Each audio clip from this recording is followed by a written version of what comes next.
You'll never amount to anything, just give up. What would you do if someone said that to you while your bank account quietly held $5 million? Well, that's what my sister said loud enough for every cousin at the birthday table to snicker under their breath, loud enough for my parents to lower their eyes and pretend it was a joke. My aunt leaned in, whispering, "By the way, my company's hiring." My uncle smirked. The room pulsed with their silence, waiting for me to break. I didn't. I pressed my hands together under the table, felt my nails dig into my skin, and made a vow. They thought I had nothing. What none of them knew was that one day, with a single swipe on my phone, I would make their laughter stop. My name is Emily Carter. I'm 29, the forgotten child, as some relatives like to joke when they think I can't hear. I used to sit in this very dining room staring at the walls covered with Sophia's trophies and framed college degrees. Every photo seemed to tell the same story. She was the star and I was the shadow. Our parents never meant to be cruel, but their silence carried weight. Whenever Sophia bragged about her promotion or her new condo, Mom would beam with pride. Dad would raise his glass. When I mentioned my work freelance consulting, long hours, late nights, they nodded politely, then changed the subject. To them, real success was something you could brag about at church on Sunday. And since I kept mine quiet, they assumed it didn't exist. I remember one Thanksgiving especially clear. The smell of cinnamon rolls filled the kitchen plates, piled high with turkey and mashed potatoes. My mother leaned across the table, glass in hand, and toasted Sophia, "To the child who never lets us down." My fork froze halfway to my mouth. My cousins clapped. My aunt whispered something smug, and I smiled like it didn't sting. But inside, I memorized every word. What they never noticed was what happened after those dinners when I drove home alone. I would park in front of my tiny apartment, the air conditioner rattling through the vents, and open my laptop. While they slept, I studied markets, built portfolios, tested strategies, and made mistakes that cost me every dollar I had. I ate instant noodles for weeks, pawned jewelry I once loved, and sat awake at dawn wondering if I'd chosen the wrong path. But I didn't quit. Years stacked up. Quiet years. Years when family believed Sophia had it all and I was barely scraping by. They didn't see the contracts slowly piling up, the late-night calls with clients overseas, the spreadsheets that glowed on my screen until my eyes blurred. They didn't see the moment the numbers finally tipped, when red turned to green and the account balance grew beyond anything I had imagined. So I let them laugh. I let them whisper. I let Sophia deliver her lines at every family gathering, each one sharper than the last. I stayed silent, because silence was my cover, my armor. And as I sat at that birthday table, nails biting into my palms, I thought of every sleepless night, every dollar earned, every plan no one knew about. They thought I was nothing. But the truth was already sitting in my pocket, locked behind one simple swipe on my phone. It wasn't just one birthday dinner. The tension had been simmering for years like a pot left too long on the stove. Every family event was another chance for Sophia to jab at me. She did it with a smile, like cruelty was her love language. At Christmas, she handed me a card with a $20 bill tucked inside and said, "For your little projects." Everyone laughed. I smiled, tucked it into my purse, and excused myself to the kitchen before my hands started to shake. At Easter brunch, she clinked her mimosa glass and announced to the whole table, "Emily doesn't believe in real jobs. She's still freelancing." The word dripped with pity, and the room echoed with polite chuckles. My father cleared his throat. My mother adjusted her napkin. No one defended me. I didn't bother to defend myself either. Not yet. Because here's the truth: I was tired of fighting on their stage. My war was waged in silence, in spreadsheets, in the late nights when I built what no one thought I could build. But silence has a cost. Each jab, each whisper, each smug glance pressed heavier on my chest. The turning point came one humid July evening when Sophia's company threw a party at a rooftop bar. Somehow, I ended up on the guest list, probably because my parents begged her to include me. I stood there in a thrift store dress while everyone else glittered in cocktail attire. The skyline stretched behind us, glittering perfect. And then Sophia did what Sophia always does. She raised her glass, To family, she said, eyes locked on me, and to those of us who actually make something of ourselves. The laughter this time wasn't quiet. It was loud, raw, full-throated. I caught my reflection in the tall glass windows alone, out of place, painted as the failure once again. For the first time, my silence felt like a cage. I left early heels in my hand, sweat sticking to the back of my dress. On the subway ride home, my phone buzzed with client messages, numbers, updates. I scrolled through contracts worth more than the annual salaries of half the people laughing at me.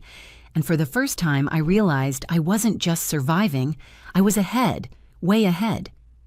That night, I didn't cry. I opened my laptop, stared at the glowing green numbers in my account, and made a decision. I wouldn't keep hiding. They thought my silence meant defeat, but silence can also be strategy. The next time Sophia tried to humiliate me, I wouldn't just stand there. I would let the truth speak for me with one undeniable, unarguable swipe. The fallout from that rooftop party clung to me like cigarette smoke. My mother called the next morning, her voice syrupy, sweet, but edged with disappointment. "Emily, you should try to be more like your sister. People admire her, you know. My father didn't even call. He just sent me a link to a job posting at his friend's accounting firm. A subtle nudge. Another reminder that in their eyes I hadn't arrived anywhere worth celebrating. I said nothing. I let them believe I was still floundering, still barely getting by. The truth burned inside me, almost unbearable. But I knew something they didn't. When pride blinds people, you don't argue, you wait. That night, I drove back to my apartment, unlocked the door, and sank into my chair. My computer hummed as the screen lit up with rows of numbers, graphs, and charts. Contracts signed, deposits cleared.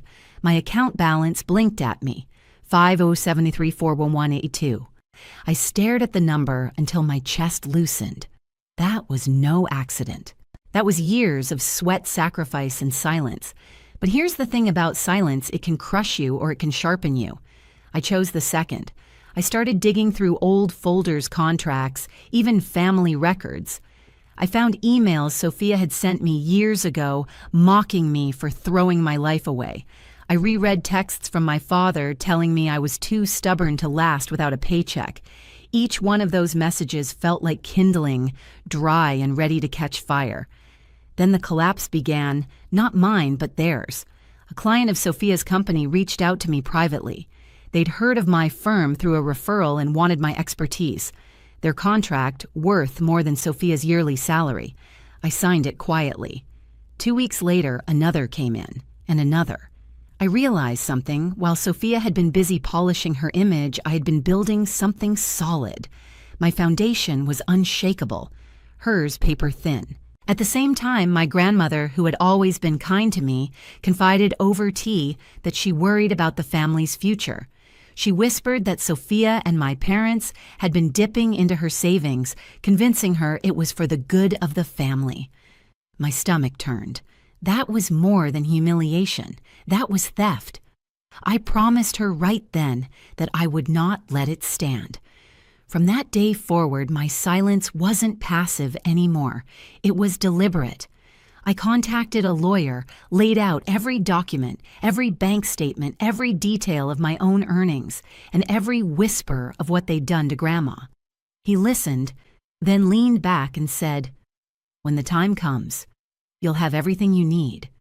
And that was it, the moment I shifted. No more being the quiet shadow. No more letting their words define me.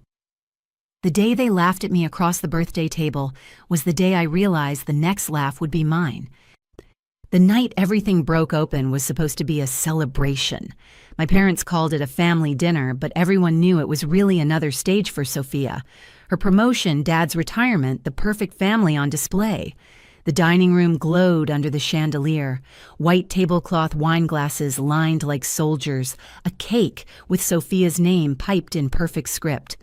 I walked in quiet as always and felt a dozen pairs of eyes measure me. "Brave of you to come," Sophia said with a smile sharp enough to cut. Her lipstick caught the light like polished armor. Dad clapped my back. "Maybe tonight you'll hear how real success sounds." I sat down without answering. The air smelled of roast beef and expensive perfume. My aunt leaned over. "By the way, my company's still hiring," she whispered as if humiliation could pass for kindness. The meal rolled on clinking forks, bursts of laughter my name barely mentioned. I kept my hands folded in my lap, listening, watching, waiting. Then Sophia rose.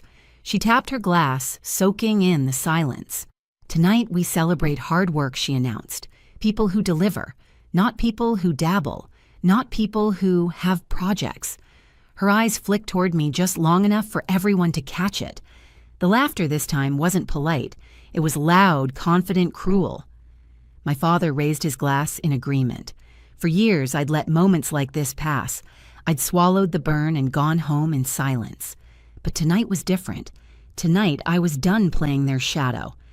I pushed my chair back and stood. The scrape of wood against the floor cut through their laughter. "You want proof?" My voice came out, calm, steady. "You've been curious about what I do, haven't you?" Sophia smirked. "Oh God, here we go." I reached into my purse and pulled out my phone. One rectangle of glass, one doorway. I swiped open my banking app and turned the screen toward the table. The number glowed under the chandelier. $5.73, 401-982. The room froze. Forks hung mid-air. Jokes curdled on lips. My cousin's grin collapsed into silence. My father leaned forward. "What is this, my checking account?" I said simply. Sophia barked out a laugh. "Please, fake screenshots. Touch it," I offered, sliding the phone closer. "Go ahead." No one moved. My uncle muttered, "5 million. In checking." "Not all of it," I said. "Some's elsewhere." The silence that followed was louder than their laughter had ever been. My mother's hand trembled as she set down her glass. The cake's lettering sagged under the heat of the candles. "They thought I was nothing," I said softly. "This is what silence built." Sophia's face tightened. "So what you've been hiding from family I've been working," I corrected, from doubt. Dad's jaw clenched. "If this is real, you should help. Your sister's buying a house. We could—" "No," I said. One word sharp as a blade. My mother flinched. "Emily family shares. That's what family does. Family doesn't raid grandma's savings," I snapped. The words cut through the air like glass breaking. The chandelier hummed. My father's face drained of color. "Watch your mouth." She told me herself, I pressed on.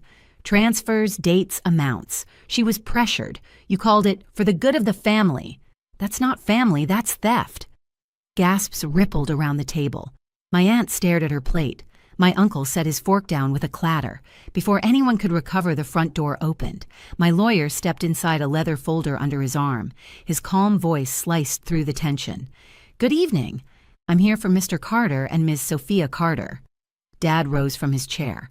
"This is a private dinner." The lawyer smiled politely. "And I won't stay long." He laid 2 envelopes on the table, names printed in bold black letters. "Formal notices regarding an elder financial abuse investigation. You'll both be contacted for statements." The room went still. No one laughed. No one whispered. Even the candles seemed to hesitate. "You brought a lawyer to dinner." My mother breathed, horrified. "I brought protection," I said, "for Grandma." Sophia grabbed her envelope but didn't open it. "She's old. She forgets. She misremembers." "She doesn't," I said. "She's careful. She's tired of being silenced. And now she's not alone." My father ripped his envelope open, scanning fast. His voice shook. "This won't hold." "It will," my lawyer replied. "Evidence tends to hold." Sophia's bravado faltered. For once her smirk slipped. Her eyes darted between my parents. That alone was confirmation. I looked around the table at the faces that had waited years to see me break. Now they were the ones unraveling. "You said I'd never amount to anything," I told Sophia. "But you were wrong. The difference is I built something. You took. That's why this ends here." No one spoke. The only sound was the soft drip of wax on porcelain. I gathered my phone, slipped it back into my purse, and straightened. My knees were steady. My vow made years ago under this very roof was finally fulfilled. I didn't come to humiliate anyone, I said, quieter now. I came to stop something. and to tell the truth. The lawyer nodded, closed his folder, and stepped back toward the door. His job here was done. The rest was inevitable. I moved past the table, past their silence, past the weight of years pressing down. At the door, I turned once more. You thought I had nothing, I said. But with one swipe, I proved you wrong. Then I left them sitting in the glow of their own disbelief, the taste of their laughter gone bitter in their mouths. The fallout came faster than I expected. Within weeks, the investigation into Grandma's accounts forced Sophia and my parents to return every dollar they had taken. My father, once so proud of his spotless reputation, now spent his days in meetings with lawyers instead of golf buddies. My mother avoided the neighborhood church, afraid of whispers that followed her into the pews. And Sophia, the one who never missed a chance to boast, went quiet. Her promotion was overshadowed by scandal, her perfect image cracked for everyone to see. But the point wasn't just their downfall, it was Grandma's peace. For the first time in years, she looked lighter, her shoulders free of a burden she should never have carried. We planted tulips together in her garden that spring. She pressed dirt into the ground with her thin hands, and I watched her smile bloom wider than the flowers ever could. As for me, something shifted. I realized that the years I'd spent silent hadn't been wasted. They'd been sharpening me. My business grew, my clients multiplied, and I finally allowed myself to enjoy what I had built. No more hiding, no more swallowing my voice. I don't know if my parents or my sister will ever truly change. Maybe they won't. But that's no longer my battle. I proved what I needed to prove with one swipe of a phone, with one lawyer's folder, with one vow kept. Family is supposed to mean love, protection, and trust. But sometimes the people who share your blood are the very ones who test you the hardest. My sister's words. You'll never amount to anything once felt like a sentence. Now they're just an echo drowned out by the life I built on my own. If you've ever been underestimated, if you've ever had to prove yourself in silence, know this: your success is the loudest answer. If this story resonated with you, share your own experience in the comments and hit subscribe so you won't miss the next one.